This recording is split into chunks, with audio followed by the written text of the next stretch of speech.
തെളിച്ചമേകാൻ പൊൻപുലർക്കാലം വെളിച്ചമാകും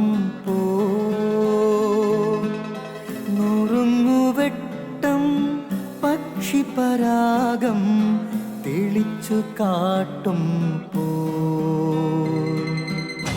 വരുന്നു ദൈവം മനസ്സിനുള്ളിൽ തിളക്കമേകിടാൻ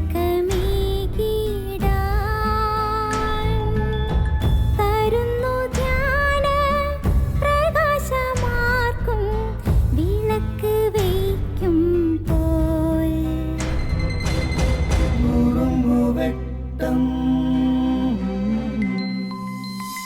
ഇറങ്ങിടട്ടെ ഹൃദന്തമെല്ലാം യുഗപ്രകാശത്താൽ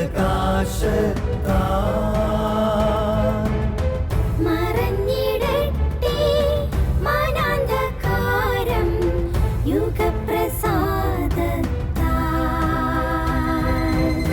നുറുങ്ങുവെട്ടം.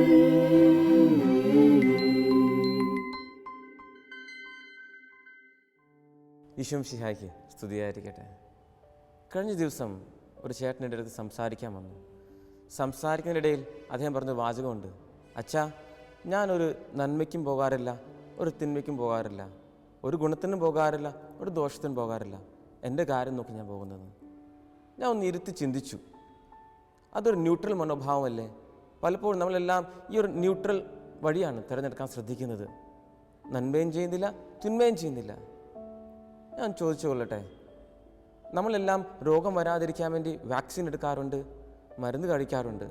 എന്നാൽ നല്ല ഭക്ഷണം കഴിക്കാതിരുന്നാലോ? ഈ മരുന്ന് മാത്രം എടുത്താൽ നമുക്ക് ശരിയാകുമോ?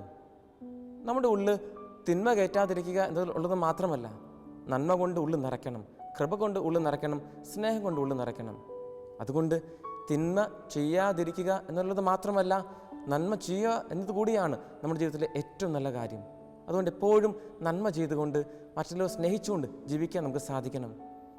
തിന്മ ചെയ്യാതെ നന്മയും ചെയ്യാതെ ജീവിക്കുകയാണെങ്കിൽ അതൊരു ന്യൂട്രൽ മനോഭാവത്തിലേക്ക് പോകും. അതിനെപ്പറ്റി നമ്മൾ വെളിപാട് പുസ്തകത്തിൽ കാണുന്നുണ്ട്. ചൂടും തണുപ്പും ഇല്ലാത്തൊരവസ്ഥ, ചൂടും തണുപ്പും ഇല്ലാത്തൊരവസ്ഥയിൽ നിന്ന് മാറി നന്മ ചെയ്യുന്ന, എല്ലാവരും സ്നേഹിക്കുന്ന ഒരു ഹൃദയത്തിൻ്റെ ഉടമകളായി തീരാൻ നമുക്ക് പ്രത്യേകം ശ്രമിക്കാം. അതിനായി പ്രാർത്ഥിക്കാം. ആമീൻ.